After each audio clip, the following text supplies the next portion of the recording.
एक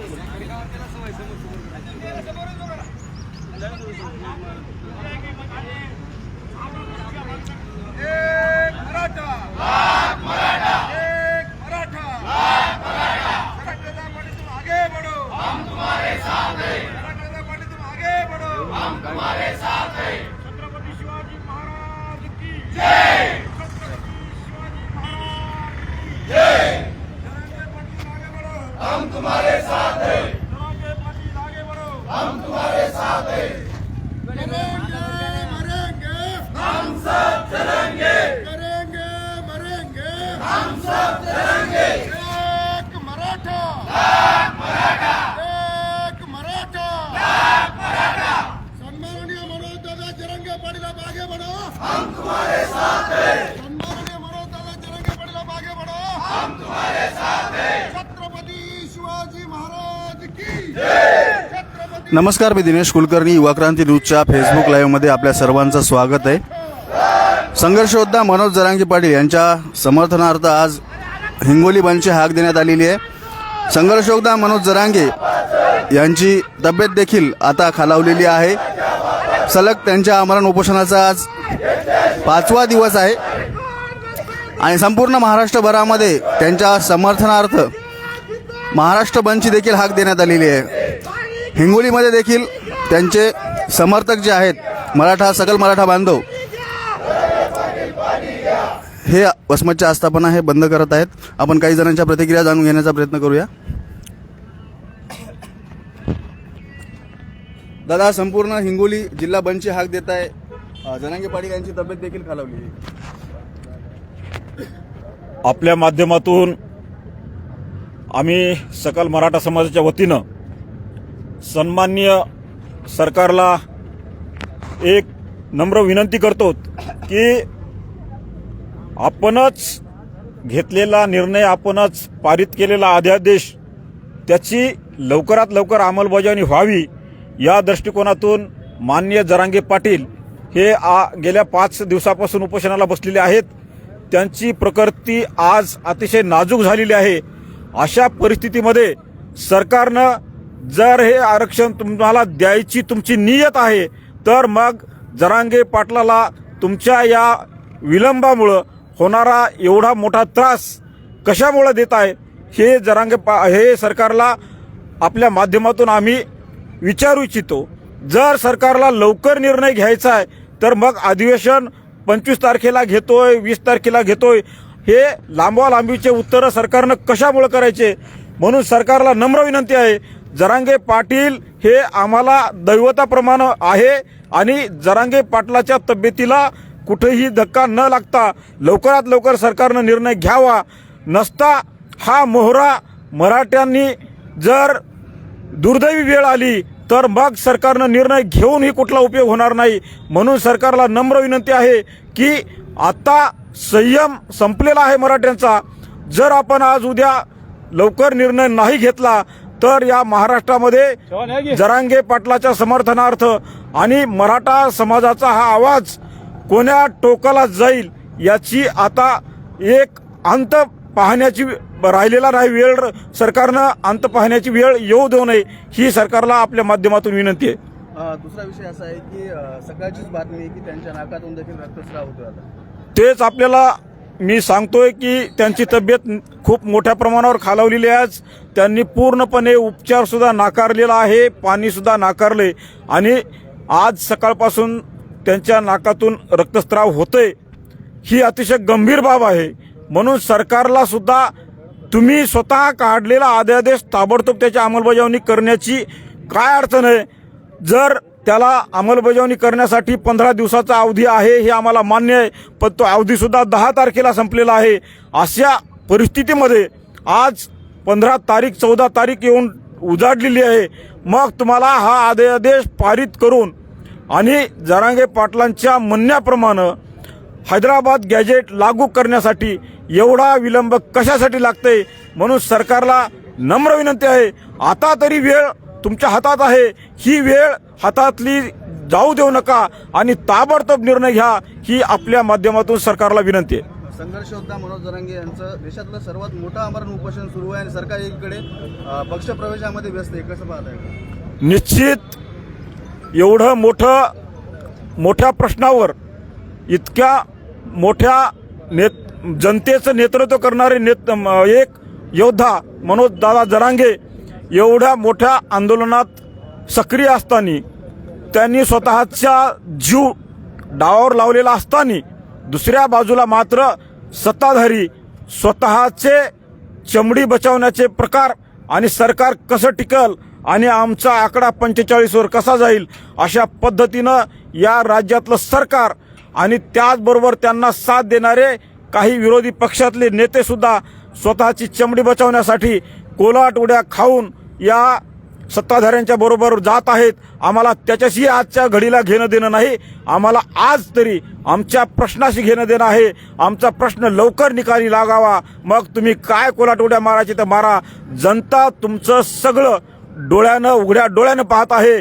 जनता निश्चित आज जनतेच्या हातात नाही पण उद्या निश्चित जनतेच्या हातात आहे. त्यावेळी काय करत ती जनता ठरविल. पण आज आमचा आरक्षणाचा प्रश्न ताबडतोब निकाली काढावा हीच नम्र विनंती आहे. शहरामध्ये कडकडीत बंद सुरू आहे. काय प्रतिसाद आहे? आस्थापना हे सगळं बंद ठेवणार आहात का तुम्ही? काय नियोजन असणार आहे? नक्की शहरातल्या सगळ्या व्यापारी बांधवांचं आम्ही समाजाच्या वतीनं मनापासून आभार व्यक्त करतो. त्यांनी मनोजदादा जरांगे पाटलाच्या मराठा समाजाच्या हाकेला ओ देऊन आज शहरात 100% बंद ठेवलेला आहे. आपला वसमतच नाही तर जिल्ह्यासह मराठवाड्यात मोठ्या प्रमाणावर कडकडीत बंद आहे. त्यामुळं बंद यशस्वी होण्यामध्ये सगळ्याच व्यापारी भावांनी आम्हाला मोठ्या प्रमाणावर सहकार्य केलंय. त्यांचंही आम्ही मनापासून आभार व्यक्त करतो. नक्कीच आपण पाहू शकतो की संघर्ष योद्धे मनोज जरांगे पाटील यांचं आमरण उपोषण आंतरवाली सराटीमध्ये सुरू आहे आणि हिंगोली जिल्ह्यामध्ये कडकडीत बंद पाळला जातोय. आपल्यासोबत आणखी मराठा बांधव आहे. दादा, काय प्रतिक्रिया आहे? मनोज जरांगे पाटील आमरण उपोषण करतायत, त्यांची तब्येत देखील खालावली आहे. महाराष्ट्र शासनाने आदरणीय मनोजदादा जरांगे पाटलांना सगळे सोयऱ्याच्या धर्तीवर अधिवेशनाचा शब्द दिला होता. तो शब्द 9 तारखेला अधिवेशन घेणं हे गरजेचं असताना घेतलं गेलं नाही. याच्यामुळेच मनोजदादा जरांगे पाटील हे दिनांक 10 तारखेला उपोषणाला बसले. परंतु आजच्या मीडियाच्या माध्यमातून जे मनोजदादा जरांगे पाटील यांच्या तब्येतीची ढासळलेली आहे, ही तब्येत ढासळत असताना समाज बांधव या तब्येतीची चिंता करत आहे. त्याचाच एक भाग म्हणून सरकारचं लक्ष वेधण्यासाठी महाराष्ट्र बंदची हाक दिलेली आहे. या महाराष्ट्र बंदची हाक दिलेली असताना सुद्धा सरकार जाणीवपूर्वक मराठा आरक्षणाच्या या प्रश्नाकडे चालढकल करून झोपलेल्या कुंभकर्णासारखं झोपेचं सोंग घेत आहे. परंतु एकीकडं झोपेचं सोंग घ्यायचं आणि दुसरीकडं मताचे गठ्ठे एकत्रित करण्यासाठी लोकांच्या विरोधी पक्षातले आमदार खासदार फोडायचे. परंतु हे करत असताना त्यांचा राजकारणाचा प्रश्न त्यांनी करू द्या.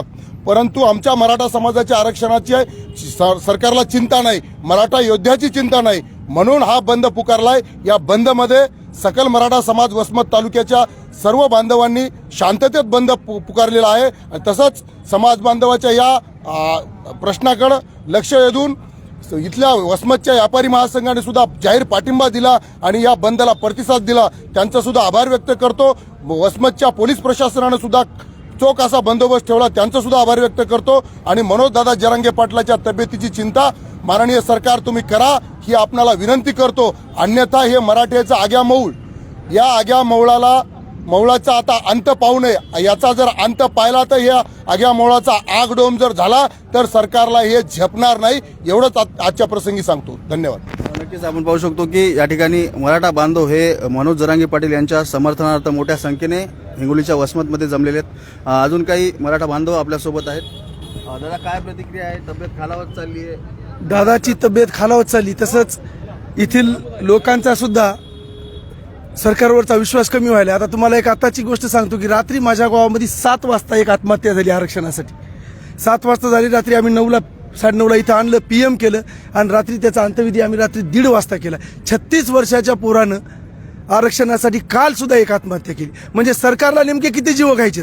आणि आता जर सगळ्यांचं आमचा आधारस्तंभ असलेले मनोजदादा जरांगे यांच्या पाठीमागात पूर्ण समाज असताना जर त्या माणसाविषयी या सरकारला काही कळवळा वाटत नसेल तर ही फार मोठी शोकांतिका म्हणावं लागेल. बहुतेक यांना माझं असं मत आहे की यांना फक्त एवढंच करायचं की काही करून आमच्या हातून यायला महाराष्ट्र पेटवायचा आहे आणि ज्या दिवशी महाराष्ट्र पेटल त्या दिवशी विरोधकाचे बी समाधान होईल आणि सत्ताधाऱ्याचे समाधान होईल. कारण आतापर्यंत पाहतात 250 ते 300 बळी आमचे गेले आहेत. काल सुद्धा आमच्या गावाच्या गणेशपूरच्या पोरानं आत्महत्या केली. म्हणजे यायला आत्महत्या करायला व्हायच्यात का आमच्या हातून हत्या करायला व्हायच्यात हे सरकारनं स्पष्ट करावं. जर द्यायचं नसेल तर एका भाषेत सांगा आम्हाला आरक्षण देता येत नाही. 7 महिने झाले नाटकं करायचं, आज देतो उद्या देतो. सगळ्या सोयऱ्याचा GR काढतो म्हणले. 15 तारखेला अधिवेशन होतं पण याच्या फोडाफोडीमध्ये आता तारीख 20 गेली. यायचं यायला आता सगळ्यांनी सांगितलं बा यायचं यायला राजकारण लकलाप. तुम्ही कोणताच पक्ष ठेवू नका, फक्त एकच तुमचा पक्ष राहू दे, आम्हाला त्याच्याशी घेणं देणं नाही. आमचा मुद्दा फक्त आरक्षणाशी निगडीत आहे आणि येत्या काळात जर जरांगे पाटलाला काही झालं तर याचे परिणाम सर्व महाराष्ट्रातील राजकारण्याला भोगावं लागतील. कारण आम्ही सर्वसामान्यांना त्रास देणार नाही. काही महाराष्ट्रातील आमदाराला खासदाराला घराच्या बाहेर आम्ही निघू देणार नाहीत. एवढं या ठिकाणी सांगतो आणि थांबतो. नक्कीच आपण पाहू शकतो की या ठिकाणी मराठा बांधव हे आक्रमक झालेले आहेत. काय प्रतिक्रिया दादा?